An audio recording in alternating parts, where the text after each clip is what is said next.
Hi guys, Vicky from Trylessmeat and welcome back to my channel.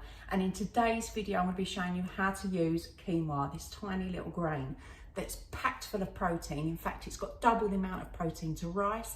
It's a complete protein source, which means it covers all the elements you need, especially if you're cutting down your meat and you want to go veggie. So let's get into how do we cook with this tiny little grain.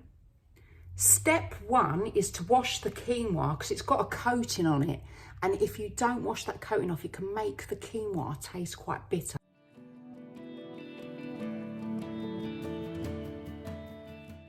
Step two is we're going to add the quinoa to a pot, top it with cold water, and then put this on to boil. When the quinoa's reached boiling point, turn it down onto a nice gentle simmer. You've got two choices here.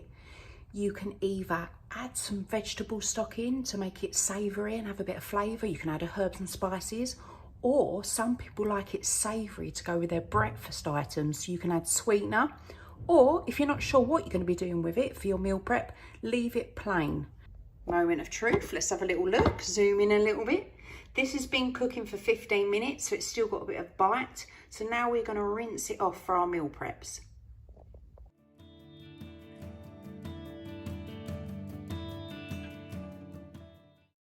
And there you have it, super yummy, fluffy quinoa. A grain that you've probably walked past in the supermarket loads of times and thought, got no idea how to cook with that. But honestly, it's a really good addition to your meals. 15 minutes, doesn't matter which one you pick up, it'll have a nice bit of crunch too. As long as you cool it down for 2 minutes, you can store that in the fridge and it will last for about 3 days in meal preps. And the hardest decision for you, if you can have it sweet or savoury, because they both taste amazing.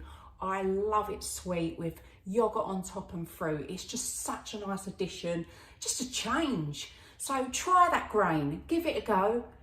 Let us know how you get on with it. Make sure you comment down below once you've give it a try in your own house. And if you want any more hints, tips and ideas on all things less meat and eco, click that subscribe button for our little mini 2-minute videos. I hope that helps and I'll speak to you soon.